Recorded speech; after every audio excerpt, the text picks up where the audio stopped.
নমস্কার বন্ধুরা, শুভ সকাল। আবার নতুন রেসিপি নিয়ে চলে এসেছি। তাওয়া ডিম বেগুন। প্রথমে বেগুন লাগবে, বেগুনের মাঝখানটা এরকম করে কেটে নিতে হবে। তারপরে দুটো ডিম ফাটিয়ে পেঁয়াজ লঙ্কা কুচি দিয়ে ফাটিয়ে নিতে হবে। এইবার আমি তাওয়াতে বেগুনগুলো ভাজবো। ভাজার জন্য একটুখানি তেল দিয়ে দেবো। সকালের টিফিন বাচ্চাদের জন্য, সকালে ঘুম থেকে উঠে তাড়াতাড়ি টিফিন বানিয়ে দিতে সবারই একটু খারাপ লাগে। এটা চটজলদি হয়ে যায় 5 সেকেন্ডের মধ্যে। এটা বানিয়ে টিফিনে দিলে বাচ্চারা চেটেপুটে খাবে। এইবার আমি এই বেগুনের মাঝখানে ডিমটা দিয়ে দেবো।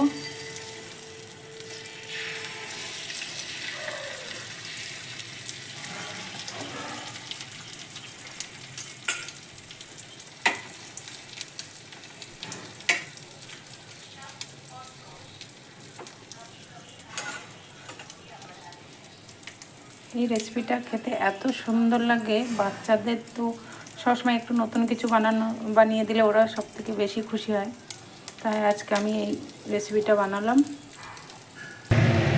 এই রেসিপিটা পরোটা লুচির সাথে যে কোনো রুটি, পরোটা, লুচি বাচ্চাকে টিফিনে বানিয়ে দিলে বাচ্চা চেটেপুটে খেয়ে আসবে। আরও পরে আবার বলবে মা বানিয়ে দাও, আবার বানিয়ে দাও, এরকম বলবে। তাই যার এই রেসিপিটা ভালো লাগবে, যারা বন্ধুরা তোমরা সবাই লাইক করবে, শেয়ার করবে, কমেন্ট করে জানাবে কেমন লাগলো।